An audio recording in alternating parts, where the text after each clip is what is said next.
Bonjour les économistes, bienvenue dans cette troisième partie dédiée à ce suiveur solaire Anax version 2. Et donc aujourd'hui, on va s'intéresser à la partie logicielle, notamment à la partie programmation sous ESP-HOM. Et avant d'attaquer le nerf de guerre, on va dire la face nord de l'Everest, je vais vous montrer d'abord de suite comment est la présentation une fois qu'on a ramené toutes les entités depuis ESP-HOM. Alors, il va avoir pas mal de choses, et notamment des interactions entre Home Assistant vers ESP-HOM et du ESP-HOM vers Home Assistant. Notamment, vous allez voir dans l'interface que j'ai évidemment un bouton de statut, mais également ici, je peux choisir avec un menu déroulant. Donc ça, c'est une fonction de achat, c'était une input select de achat, et donc il va être renvoyé dans ESP-HOM qui permet de choisir, soit je essaye de suivre le soleil soit par le compas magnétique, soit par la différence de potentiel des panneaux solaires, soit par les capteurs d'unité et ou la sonde de température qui fera plutôt l'objet d'une quatrième partie. Mais vous allez voir également que vous avez un contrôlage manuel tant que je n'utilise pas de régulation. Et puis, vous voyez les différents capteurs en ce moment qui sont en cours d'exécution. Donc, la tension sur le panneau de gauche, la tension sur le panneau de droite, la différence de potentiel, et puis la somme des deux. Donc ça, c'est ce qui est indirectement injecté dans le chargeur de 18650. Au niveau des capteurs de luminosité, vous les avez. Donc là, vous avez une différence de luminosité. Et donc, vous avez la différence. Donc ça, ce qui va être utilisé pour la fonction de coût. Également, j'ai oublié de le dire, la différence aussi, c'est celle qui va être cherchée à être minimisée. Et enfin, la dernière partie va considérer plutôt le compas magnétique. Alors, vous avez un slider ici qui concerne la déclinaison magnétique. Donc, vous pouvez la faire varier selon le jour et votre coordonnée GPS, latitude, longitude. Et puis, vous avez les mesures du compas ici, la mesure de la course du soleil en temps réel et la différence d'azimutale. Enfin, des informations d'agrément comme la puissance du Wi-Fi, donc avec l'antenne, vous voyez que j'ai un signal qui est très très fort, pourtant je suis dans le jardin, et puis vous avez également la possibilité de redémarrer l'ESP à distance. Enfin, un tableau à part entière d'entités qui concerne plutôt la programmation, la régulation en fonction de la température, donc l'objet est certainement d'une quatrième partie. Qui est donc la température de consigne. Je veux par exemple cuire à 100 degrés pendant 45 minutes, vous choisissez ça. Et dès que la sonde de température aura atteint cette température, un timer va se démarrer et puis vous allez commencer la régulation. Alors du coup, l'idée, ça va être de pas forcément pointer le soleil, parce que je vais essayer de minimiser l'écart entre la température de consigne et la température actuelle donnée par la sonde de température. Voilà, j'espère que vous avez compris un peu les tableaux. Il va être rajouté après des graphes de convergence dans l'optimisation. Mais maintenant, on va aller dans ESP-HOM. Donc, on se retrouve face à l'éditeur YAML de ESP-HOM. J'ai créé un nouvel objet Tracker OneAx. Donc, c'est une devboard ESP32. Si vous n'avez jamais fait d'ESP-HOM, je vous conseille d'aller voir mes premières vidéos associées qui doivent démarrer à partir du compteur électrique ou même avant le puits, je pense que j'ai dû démarrer. Donc vers mes vidéos 12 ou 13, vous avez toutes les étapes. Donc là, j'ai créé un nouveau modèle et je vais vous expliquer le code que j'ai créé. Évidemment, ce code-là, vous allez le trouver dans la description de la vidéo YouTube associée. Donc, comme je le disais, on va l'appeler Tracker Anax. C'est basé sur un ESP32. La board générale, la carte, c'était un WROOM 32. Alors attention, c'est la version U, mais ça fonctionne très très bien. Et de suite, vous voyez un include. Pourquoi? Parce que j'ai besoin d'aller faire un custom sensor pour la partie compas magnétique, comme pour la version 1.0 du suiveur solaire. Donc c'est le même. Donc vous avez le même include. Et je vous rappelle que ce fichier .include doit se retrouver dans /config/ESP-HOM, d'accord, pour qu'il puisse le trouver. Alors, qu'est-ce qu'on va définir? La partie Wi-Fi, sans aucun souci. Puis évidemment, si vous avez un code de AP, c'est pour récupérer les informations. Je n'ai pas mis de serveur Wi-Fi, c'est-à-dire si en plus d'être déporté sur Home Assistant, vous voulez qu'une page web soit créée, il suffit de rajouter 2 lignes. Et pour le faire, voilà. Donc, chose importante, logger bot 0, c'est pour un peu gagner. En fait, c'est pour couper la partie log sur le port USB et donc uniquement par Wi-Fi, qui permet de gagner un peu de ressources sur le SP32. On a le flash OTA évidemment. Alors, premier objet qu'on va définir, c'est le sun. Le sun, donc, c'est un objet soleil. Et là, vous voyez que j'ai défini les deux propriétés latitude, longitude par des points d'exclamation secret. Ça veut dire que, et puis avec les noms des variables ispium lat, ispium longe. Donc, ces deux variables sont définies dans le fichier secrets.yalm. Attention, c'est pas le même que celui de Home Assistant. Celui-ci se trouve dans /config/ispium également. D'accord? Donc, vous avez deux secrets.yam, un dédié achat, un dédié ispium, et dedans, eh ben, je définis par exemple isp_lat 2 points, votre latitude en nord, référence nord, celle qui vous est donnée dans Google Maps. Identiquement, vous allez à la ligne, vous définissez la variable isp_longe 2 points, espace, vous mettez votre coordonnées longitudinales en coordonnées est, d'accord, qui vous est donné également par Google Home sur votre localisation de votre là où vous allez exploiter votre suiveur solaire. On va définir également un objet temps, donc time, la plateforme. Alors vous prenez Home Assistant ou SNMP, c'est strictement pareil. Vous choisissez le fuseau horaire de Paris, par exemple, et vous allez créer. En tout cas, vous allez le réutiliser à l'intérieur d'Ispium. C'est pour ça que vous avez un ID. Je vous rappelle qu'un ID, c'est pour pouvoir réutiliser des capteurs dans Ispium par d'autres capteurs du même modèle Ispium. Hein. Ça ne renvoie pas cette information dans un chat. C'est un distinguo avec name qui, une fois créé, renvoie l'information dans Home Assistant. Alors, je vais définir également la notion de variable globale, donc qui sont globales dans tout le modèle Ispium. Et donc, en particulier, ça sera pour la programmation du four solaire, mais je reviendrai certainement dans une quatrième partie pour cette notion-là. Alors, très important, vous savez que j'utilise 4 capteurs I2C, donc il faut bien la définir. Et je vous rappelle que j'avais utilisé les GPIO 21 et 22 pour la data et la clock respectivement. Attention, remarque, la GPIO 12, ne jamais l'utiliser parce qu'elle vous bloque le boot de l'ESP32. Je ferme la parenthèse. Et j'appelle l'ID, c'est-à-dire ce qui sera utilisé pour à l'intérieur de mes capteurs dans le modèle ISPOM. Je l'appelle ce bus I2C, bus_I2C. Une fois le bus I2C défini, commençons par le premier capteur I2C, c'est l'ADS 1115, donc qui permet d'aller échantillonner, hein, qui permet de suppléer un peu l'inefficacité des ADC de l'ESP32. Donc il est défini par défaut dans cette adresse en 48 et je n'utilise pas le mode de lecture continue. Je vais définir des outputs, donc ça c'est surtout pour dans la boucle de régulation, vous allez voir que j'allume la lupiote qui se trouve en GPIO 2, donc la lumière interne de la lettre de statut de l'ESP32, c'est juste du cosmétique. Je vais donc associer à cette GPIO en sortie, je vais lui associer donc une lumière light, donc voilà, et qui va pointer, comme vous voyez, sur cet ID. Vous voyez, l'output de celui-ci, c'est bien ce qui a été défini dans l'ID de l'output précédent. Donc voilà, et je l'appelle à l'intérieur d'ISPOM tracker un axe LED statut et je leur envoie cette information également dans Home Assistant au travers de la propriété name. Alors là, je vais définir la partie switch, d'accord? Donc j'en ai combien? Ben, vous voyez, j'en ai 3. J'ai un switch classique qui permet de redémarrer de façon logicielle, software, l'ISP32. Ça peut arriver lorsque ça plante, le bus I2C, c'est bien de le redémarrer. Ça vous évite d'aller débrancher l'ESP physiquement s'il est mal placé. Ça ne sera pas trop le cas. Mais néanmoins, pour le moteur, je vais avoir besoin de 2 GPIO et qui fonctionnent de façon particulière, ce qu'on appelle en interlock, c'est-à-dire que je vais avoir 2 pins, les 2 pins qui sont les pins 26 et 25. Regardez mon montage qui va s'afficher par là, pardon. Là, par là, excusez-moi, dans ce coin-là, voilà. Et donc, et vous le savez qu'on allume, chaque GPIO est associé à un sens de rotation du moteur. À gauche et à droite, et vous ne pouvez pas envoyer l'ordre d'allumer les deux sens en même temps, c'est pour ça qu'ils sont en interlock. Donc en fait, ce qui revient à éteindre d'abord par exemple la rotation à droite avant de démarrer la rotation à gauche et l'aspect dual de cette notion-là. Donc ça vous le fait automatiquement par l'aspect interlock.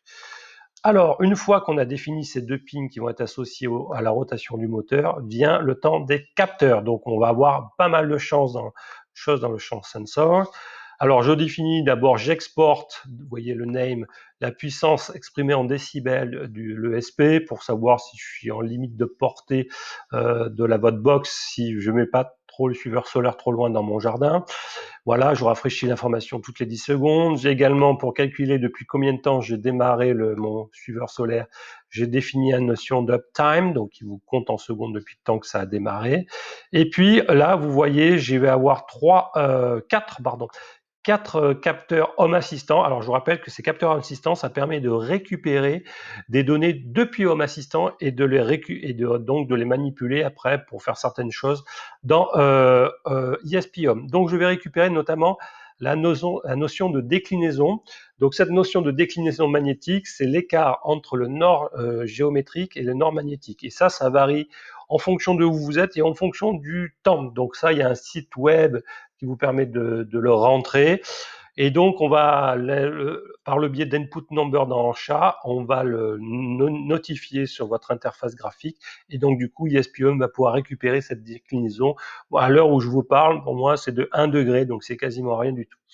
Je vais récupérer également dans le menu déroulant que je vous ai montré, le type de régulation entre pas de régulation, régulation par compas, régulation par différence de tension des panneaux solaires, et puis par les différences de luminosité, et quatrième par température. Voilà, et ça, c'est plutôt pour la quatrième vidéo, donc c'est les méta-optimisations en fonction de la température. Donc je n'en parlerai pas trop. Allez, commençons par les premiers capteurs physiques. Vous avez, pour définir la sonde de température, je ne sais pas si vous avez suivi mes anciennes vidéos, mais la sonde NTC est un peu buggée dans Home Assistant, dans ESP-Home, d'accord. Du coup, il faut passer par un petit template sensor. D'abord, une sonde NTC, vous ne pouvez pas la lire. Donc, en fait, la lecture de cette sonde de température se passe en 3 étapes. D'abord, définition de la lecture de la valeur de la tension brute au niveau de l'ADC, d'un des 3 ADC de l'SP32. J'aurais pu utiliser l'ADS 1515 puisqu'il me restait 2 voies ouvertes, donc si ça vous chante, vous pouvez faire cette modification. Donc c'est sur la GPIO 33. Physiquement, comme c'est un ESP, je lis une valeur entre 0 et 3,3 volts, je dois mettre l'atténuation à 11 dB, et je lis cette valeur toutes les 5 secondes. Une fois qu'on a cette tension, ça va être converti en notion de résistance, et pour cela, vous avez la notion de pont diviseur. Donc, je vous renvoie sur la page d'ESP-Home, et donc, vous commencez à comprendre pourquoi j'ai dû faire un pont diviseur, parce que ça va permettre de lire cette tension-là et de lire la résistance, en fait, R2. Alors, attention, ça, c'est un pont diviseur downstream, ok, comme il dit. Moi, je l'ai fait en upstream, c'est-à-dire que la résistance que je lis, elle est plutôt ici, et la R2, elle est fixe, d'accord. Donc, je vous réfère à ma précédente vidéo sur le suiveur, où c'est un petit peu plus explicité.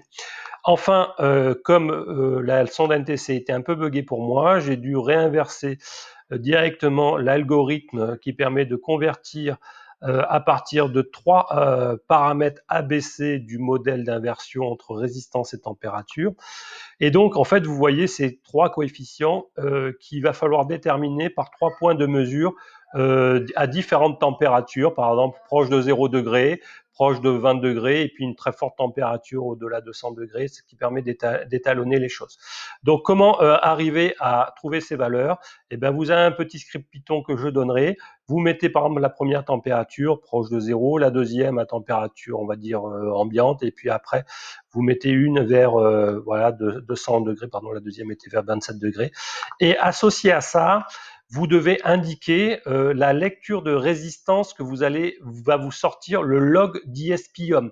Donc, dans tout le défilement des valeurs, vous allez lire une résistance, et vous devez la lire et la reporter ici. Et une fois que vous avez fait ça pour les 3 températures, il suffit d'exécuter le code, et vous allez trouver les 3 coefficients ici que vous allez mettre dans votre code ESP-Home, exactement ici pour ABC.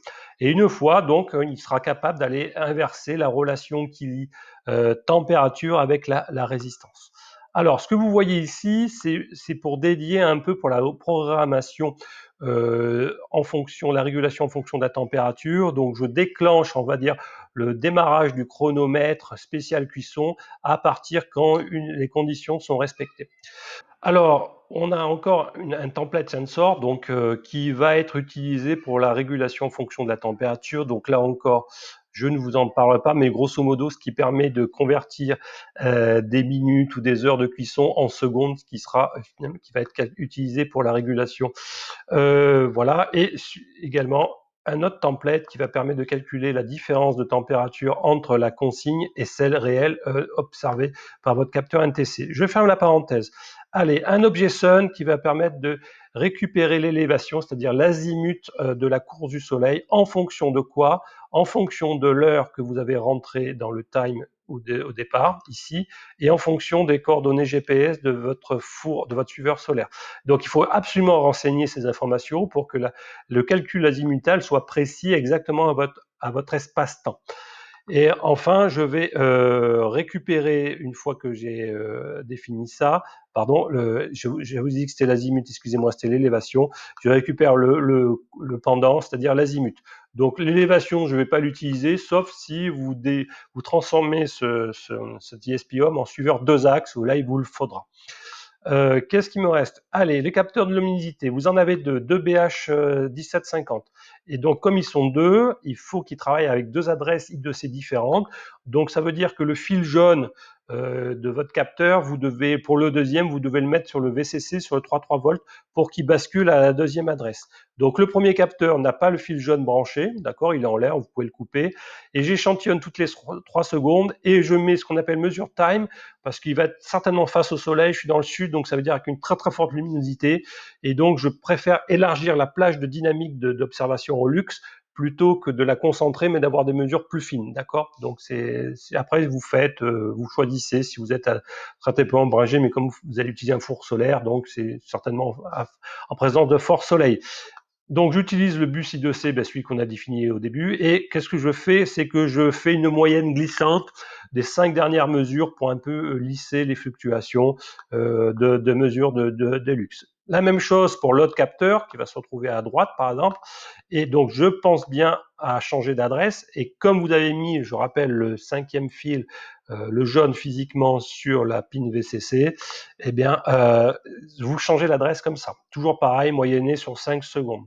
Alors, qu'est-ce qu'on définit? Eh bien, un template qui va me calculer toujours la différence de luminosité entre la droite et la gauche. Donc là aussi, alors je le mets tous les 0,5 secondes parce que dès que ces deux-là sont mis à jour, je calcule la différence immédiatement, pas besoin d'attendre pour une certaine réactivité de la régulation. Donc vous voyez, je fais la différence entre les deux, et la notion de signe va être très importante pour orienter et faire tourner le moteur soit dans un sens, soit dans l'autre. Alors, qu'est-ce qu'il nous reste? Les mesures de tension de panneau. Là encore, j'utilise l'ADS 1115. Alors, je dis que la première lecture du premier panneau entre la masse et le premier panneau, ça sera sur la pin A0 GND. Et vous voyez qu'il y a un gain de 6,14. Bon, ça, c'est le truc défaut dans l'ADS. Mais ce qui va nous... Alors, ça s'appelle dans Home Assistant un axe, le VLEFT. Dans ISPO, la même chose, je mesure toutes les 3 secondes. Et très important, vous voyez ce filtre où vous voyez un lambda et vous voyez que la valeur lue va être multipliée par 6,52 par 2,38,86. Alors à quoi ça correspond? 6,52, c'est la mesure que vous mesurez au voltmètre. D'accord? Donc vous mesurez 6,52 et 2,36, ça sera la valeur que vous lisez dans Home Assistant, enfin en tout cas sur l'entité associée. Donc ce qui veut dire qu'à 6,52 volts au voltmètre, en fait dans Home Assistant, par défaut, je lis 2,86. C'est ce qui va me permettre de rescaler, de remettre dans la dynamique correspondante, donc du pont diviseur qui était entre 0,14 à entre quelque chose autour de 5 volts. Une fois qu'on a compris pour le premier, on va regarder l'ADC pour le deuxième panneau.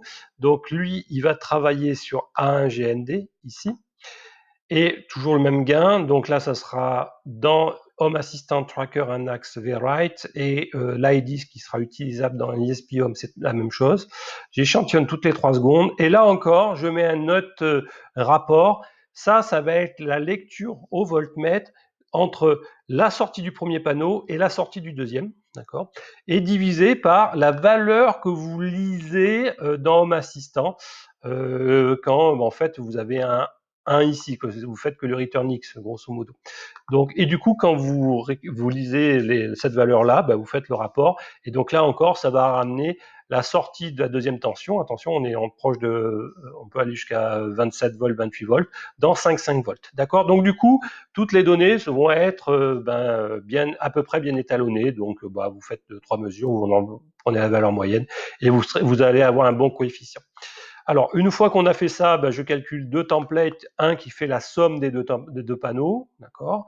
Et puis le troisième, ça va être la différence. Donc ça va être super important pour la partie régulation. Donc c'est la gauche moins la droite. Et je fais ça également toutes les 0,5 secondes, parce que dès que ces deux-là m'ont donné leur valeur, je calcule la différence quasiment immédiatement. Alors, dernière partie au niveau capteur, on va dire capteur physique, c'est le compas magnétique. Donc là, c'est un custom sensor qui est ici. Donc je vous rappelle comment ça fonctionne. Donc tout se passe au niveau du lambda et tout se fait au niveau du point H. Donc ça, évidemment, ce point H vous sera donné dans l'archive qui se trouve dans la description. Donc là, ça veut dire crée-moi un nouveau custom, utilise un nouveau capteur custom sensor. Et celui-ci retourne qu'une seule valeur, c'est la valeur azimutale, donc qui s'appelle heading sensor. Voilà, je le récupère. Et une fois que je l'ai récupéré, ça rentre là-dedans. Donc cette valeur, ce headings, alors va être exporté dans Assistant par cette valeur-là, qui s'appelle tracker un axe azimut plateau, mais surtout après va être utilisé à l'intérieur d'ESPIUM par le même nom de variable. C'est pas grave, ils sont pas en conflit parce que un ça va dans HA et l'autre ça reste dans ESPIUM. L'unité de mesure c'est des degrés, voilà, 1 degré de précision, le petit logo, la petite icône qui va bien. Et très important, regardez ce que je fais, c'est que je return, en fait je renvoie dans ça quoi, la valeur du compas plus la petite déclinaison magnétique que vous avez inscrit en input number, donc ce qui permettra de débiaiser un petit peu l'écart entre géographique et magnétique. Voilà, et après je moyenne, vous voyez, sur 25 points parce que c'est très bruité, même si j'étionne très très très fort toutes les 280 millisecondes à l'intérieur de la boucle du BMH.H, vous allez voir. Donc ça permet de diminuer les variations du bruit. Donc vous lissez les choses par par une moyenne glissante. Et qu'est-ce que j'ai besoin? Pour la fonction de coût de la régulation, j'ai besoin de calculer la différence entre la mesure du compas débiaisé avec la course azimutale du soleil. Voilà. J'ai fini la partie sensor, je commence la partie un binary sensor, il y a juste savoir s'il est allumé ou éteint, un binary sensor. 2 zones de texte, je vais uniquement parler de celle-ci, d'accord. Ça, c'est ce qui permet de définir depuis quand le SP32 il affiche en jour, mois, année, etc. Depuis quand il est allumé. Voilà, et ça c'est pour la partie régulation thermique qui fera l'objet d'une autre vidéo. Ok, la quatrième. Allez, on commence pour la partie régulation. Et une nouveauté, vous allez voir qu'on peut faire une boucle de régulation générale grâce à l'objet intervalle. Donc ça, c'est génial. Donc c'est en dehors des capteurs, et vous mettez intervalle, et puis après vous dites combien de temps doit durer la boucle générale. C'est comme l'équivalent de loop en Arduino, si vous voulez. Et là, qu'est-ce que je fais? Alors, excusez-moi pour la suite, c'est pas forcément bien écrit en termes algorithmiques. Excusez-moi, pourtant je sais bien ma partie. Mais la syntaxe YAM est tellement délicate au niveau des espaces, etc., que j'ai préféré décomposer. Et puis à la limite, c'est peut-être sera plus facile à comprendre. Donc là, ce que je dis, c'est que je vais faire toutes les 6 secondes. Alors, je teste déjà une condition. Je teste est-ce que la régulation est d'égal à 1, c'est-à-dire en compas magnétique. Autre condition que je vais tester, c'est est-ce que l'écart azimutal est inférieur à moins 4 degrés. Donc dans ce cas-là, ça veut dire que je suis trop dépointé par rapport sur la gauche du soleil, et donc j'ai besoin d'aller démarrer le moteur gauche. Alors qu'est-ce que je fais? Donc si je remplis les deux conditions, c'est-à-dire que j'avais mis la régulation par compas et que j'ai un écart de moins 4 degrés, je suis de plus petit que ça, j'allume la petite lumière de statut, voilà, histoire de mettre un peu de cosmétique, et voyez, je démarre le moteur de gauche. Et je le démarre pendant combien de temps? 1,5 secondes. Hein. Contrairement au moteur pas à pas où vous indiquez le nombre de pas, là c'est un temps. Et une fois que j'ai atteint, qu'est-ce que je fais? J'arrête le moteur. Voilà. Et j'arrête la LED, tout simplement. Donc, je pense que si vous avez compris ça, eh ben, ça va être des duplicats de ça. Donc là, je teste. Donc ça c'est le cas où je suis très éloigné du soleil et donc je fais tourner le moteur plein pot pendant un laps de temps relativement long. Et puis là, c'est la deuxième condition. Qu'est-ce que vous voyez comme différence? Toujours si je régule avec le compas, mais là, j'ai plus que 2 degrés de différence.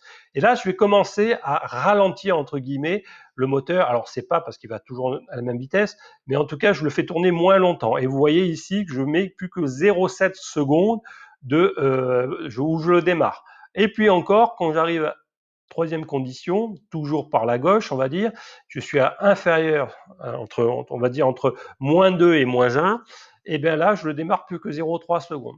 D'accord? Donc ça, c'est le principe de base. Et puis, vous avez les 3 cas du haut qui changent juste par leurs conditions. Cette fois-ci, j'avais trop dépointé par la droite, d'accord? Donc, vous voyez ici un 4. Et donc, qu'est-ce que je fais? Ben, je démarre plutôt le moteur de droite, etc., etc. C'est exactement la même chose. Donc, moralité, j'ai 6 conditions parce que j'ai décidé de faire une descente avec 3 pas différents. En fait, c'est l'équivalent d'une descente de gradient où vous changez le pas en fonction de la valeur de la fonction de coût. Ouais, c'est mathématiquement du terme, c'est ça. Voilà. Et puis, qu'est-ce que je vais faire? Je vais vous montrer que je vais faire la même chose, les 6 conditions, ok, pour un autre type de régulation. Et qu'est-ce qui change ici? C'est quand j'avais sélectionné 2. Alors, je vais vous expliquer après dans Home Assistant comment je récupère cette valeur 2, 1 ou 0. Et je fais la même chose quand j'ai des différences de tension. Alors, les valeurs ici, c'est à moins 0,1 volts. Après, c'est moins 0,05 volts. Et puis après, c'est 0,01 volts. Et puis, je fais pareil, tourner pareil, les moteurs, j'aurais pu mettre 7 ici par exemple. Enfin, peu importe, c'est des petits détails qui ne changent pas grand-chose à la régulation puisque ça converge. D'accord? Et je fais les 6 conditions, pareil, et je pense que vous avez compris. Je fais pareil maintenant avec les capteurs de l'humidité. Cette fois-ci, c'est quand j'ai indiqué 3 dans le choix de la régulation. Et là, c'est les valeurs. C'est vachement plus grand parce que c'est des lux. Donc la différence de luminosité est beaucoup plus importante. Je fais moins 5000 lux, moins 2000 lux et moins 1000 lux et les 3 zones duales 1000. Alors attendez, là il doit y avoir une différence, une petite erreur.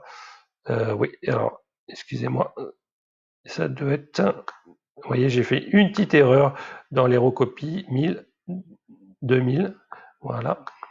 Donc je vais le faire ici. Hop, je corrige en même temps que vous. 2000. Et puis c'était 5000 ici. Voilà. Voilà, ça ne change pas grand-chose, c'est des effets de bord dans mes débugages. Voilà, donc la suite, c'est la température. C'est pas très intéressant. Donc, on va se retrouver maintenant. Alors, je compile. Alors, comme je l'ai déjà compilé plusieurs fois, ça va relativement assez vite. Je vous rappelle que si vous n'avez jamais fait d'ISP Home, la première fois, il faudra flasher avec le cordon USB et le logiciel qui s'appelle ESP Home Flasher. Je vous renvoie à mes anciennes vidéos. Et une fois que vous l'avez flashé une première fois, tout se fait en OTA sans aucun souci. Donc, pas besoin de déloger votre ESP de son socle là où il est positionné. Donc, on va se retrouver dans Home Assistant pour finir les configurations des input numbers et des input select associés à la chose. Alors maintenant, on va regarder la partie achat et il va falloir faire des ajouts dans de input select et input number. Alors, ce qui veut dire qu'au préalable, il faut que vous soyez sûr que vous ayez mis à un moment donné, ici, ces 2 lignes dans votre configuration.yalm, c'est-à-dire que je dis d'inclure tout ce qui est configuration des input numbers dans un fichier qui s'appelle input numbers avec un s.yalm et pareil pour les select dans un fichier input selects.yalm et donc il faut qu'il soit créé au préalable. Donc vous faites par exemple ici, vous cliquez là-haut et puis vous faites un plus ici, vous créez ces 2 fichiers input numbers et input select. Moi, ils sont déjà faits et donc je vais vous montrer qu'est-ce qu'il faut rajouter dans les input select, par exemple. Et donc là, c'est ce qui permet de créer la liste déroulante dans Home Assistant. Et donc là, ça va être, j'appelle ça tracker un axe régulation choice. ça c'est ce qui va apparaître dans la liste, l'intitulé de la liste, et puis je mets les différentes options, vous en avez 5, 0, pas de régulation, via compas, via panneau solaire, via capteur luminosité et via sonde de température. Et donc, en fait, quand vous utilisez un input select, ça va vous retourner le choix sous forme de la chaîne de caractères, donc typiquement, cette chaîne-là ou cette chaîne-là, etc. Et puis, il faut mettre la valeur initiale. Par défaut, je ne veux pas régulariser pour mettre le moteur. Et puis, vous avez là, ici un petit icône sous forme de liste déroulante. Une fois que vous avez sélectionné dans l'interface ce que vous voulez parmi les 5, il faut donc convertir cette chaîne de caractères, par exemple toute celle-ci, en la valeur entière entre 0 et 4 correspondante. Et comment on va faire ça? On va définir un nouveau capteur sous forme de template sensor qui va permettre de faire cette conversion. Alors, on va lire ce capteur, donc on va dans sensors.yam, d'accord, et vous allez le trouver plutôt par là, sur la fin, qui est ici. Donc ça m'embête un peu, je vais le déplacer. Et vous allez le voir que je définis donc un sensor, qui est sous la forme de template, que j'appelle Tracker Anac Choice Régulation, Friendly Choice Régulation, et qui va travailler sur quoi? L'input select que vous avez préalablement défini, donc il va vous retourner une chaîne de caractères. Et là, dans le value template, qu'est-ce que je dis? Je fais de la commande Jinja 2 là, et donc je fais des conditions. Si, vous voyez, state input machin regulation choice state, donc ça veut dire c'est la chaîne de caractères que vous avez retourné. Si celle-ci est égale, c'est-à-dire une affectation, une égalité, pardon, à cette chaîne-là, qu'est-ce que je fais? Je renvoie 0. D'accord? Dans ce sensor-là. Pareil ici, si c'est l'autre chaîne, je renvoie 1, si c'est la troisième, je renvoie 2, et ainsi de suite. Et donc, c'est bien ce capteur-là, Tracker Choice Régulation, qui est envoyé dans l'ISP-Home et qui vous avez vu dans la boucle de régulation principale dans une des deux conditions systématiquement et qui permet de savoir lequel des 3 régulations j'ai choisi. Alors, qu'est-ce qu'il me reste à définir dans Home Assistant? Il me reste l'input number, vous savez, cette histoire de déclinaison magnétique. Et donc ça, c'est un input number de base. Donc je vais dans input numbers et j'ai un truc qui est ici. Voilà.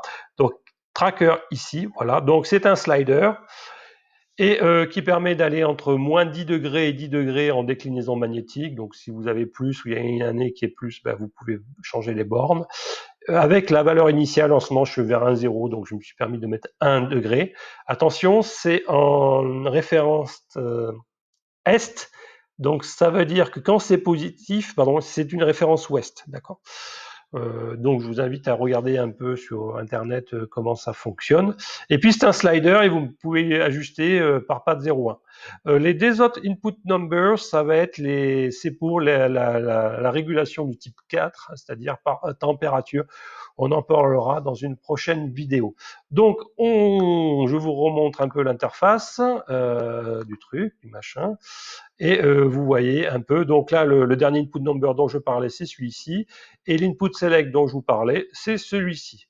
Alors, je vais juste vous montrer en pratique comment ça fonctionne sur les 3 types de régulation, et puis j'espère que vous avez apprécié cette 3e partie. Alors, on se trouve devant le plateau solaire, le régulateur, donc question roulette. Alors aujourd'hui, il fait pas beau, mais bon, je vais vous montrer quand même comment ça fonctionne. Alors, regardez sur l'interface, donc si j'appuie sur les boutons, je peux le faire tourner, voilà, dans un sens, donc c'est assez lent, hein. C'est le moteur, je crois qu'il a 4 tours, bon c'est pas un souci. Et donc là je peux faire varier les choses. Alors au niveau de la sonde de température, pour l'instant les coefficients ABC ne sont pas encore optimisés, comme j'ai changé de système avec le SP32, donc il faut que je réétalonne, c'est-à-dire refasse tourner le programme Python que je vous ai montré tout à l'heure. Néanmoins, au niveau des tensions, c'est pas un souci. Alors vous voyez, j'ai mis des petits capuchons ici devant le capteur d'humidité. Vous voyez l'antenne ici déportée, donc j'ai un super rapport signal à bruit, hein, j'ai moins 46 dB, c'est plein pot. Et puis on va commencer par exemple par la régulation. Donc vous voyez que j'ai à moins 46 degrés d'azimutal, donc je vais choisir régulation, pas compas magnétique. Et puis voilà, c'est parti. Et donc vous allez voir que la différence azimutale, là, qui est à moins 40 dans ces eaux-là, va être minimisée. Voilà, petit à petit. Et donc je fais des mouvements de 1,5 secondes. Vous voyez, ça démarre pendant 1,5 secondes. Et Donc ce qui est intéressant, c'est de tracer par le Grafana par exemple la fonction de coût qui est en train d'être minimisée avec les 3 pas de gradient. Voilà, donc ça tourne tout seul. C'est assez sympa. Et donc petit à petit, je vais converger. Donc vous voyez, j'ai mis des boucles à 6 secondes. Je pourrais faire un petit peu mieux, mais c'est pas mal déjà. Bon, donc ça descend petit à petit. Donc quelle que soit la valeur initiale, je vais converger. Puis quand je m'approcherai on avait dit 2 degrés, enfin ici moins 2 degrés, et ben je vais commencer à ralentir, c'est-à-dire démarrer le moteur moins longtemps, et donc pour affiner la régulation. Donc vous voyez, j'ai initialisé assez loin, mais pour vous montrer un peu les choses. Donc ce qui est intéressant, c'est de regarder également, alors il n'y a pas très peu de luminosité, donc là les capteurs de luxe sont pas très informatifs, mais en tout cas vous avez une différence de luxmètre qui est toute petite et en fait il se serait déjà arrêté là, alors que la course azimutale me indique que j'ai un écart de 12 degrés avec le soleil. Vous voyez, donc là il patine un peu, mais ça tourne encore. Donc je suis à moins 10 degrés. Là, vous voyez, j'ai fait un effet, mais bon. Ouais. Donc vous voyez, j'ai bien collé aussi dans l'encoche, hein, j'ai mis de la colle, j'ai attendu pendant un petit moment, voilà, pour que ça fonctionne. Donc voilà, moins 7 degrés, je vais y arriver tout doucement. Voilà, moins 4. Donc là, je vais commencer à attaquer la deuxième condition. Vous voyez, hop, ça a duré moins longtemps le démarrage du moteur. Donc je commence à m'approcher de la cible. Voilà, je fais des petits pas, je suis à moins 2 degrés d'écart. Voilà, moins 1 degré. Bah, là, normalement, je devrais plus trop bouger. Voilà. Donc là, je suis à moins 0. Normalement, je suis dans l'intervalle moins 1, 1. Et il ne bouge plus. Voilà, c'est la tolérance. Et donc, ça marche particulièrement bien.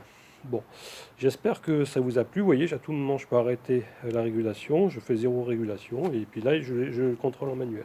J'espère que cette troisième vidéo vous a plu. Et alors, j'aurais pu faire également en fonction de la luminosité. Mais par exemple, regardez en luxmètre, là, il fait complètement gris. C'est complètement stupide. De toute façon, ce n'est pas la peine d'utiliser le four solaire dans ces conditions. Et pour la différence de potentiel, vous voyez aussi, ben, c'est pas très bon. Donc je vous montrerai peut-être plutôt ça dans la quatrième partie d'exploitation générale quand il fera meilleur. Allez, je vous dis à très bientôt.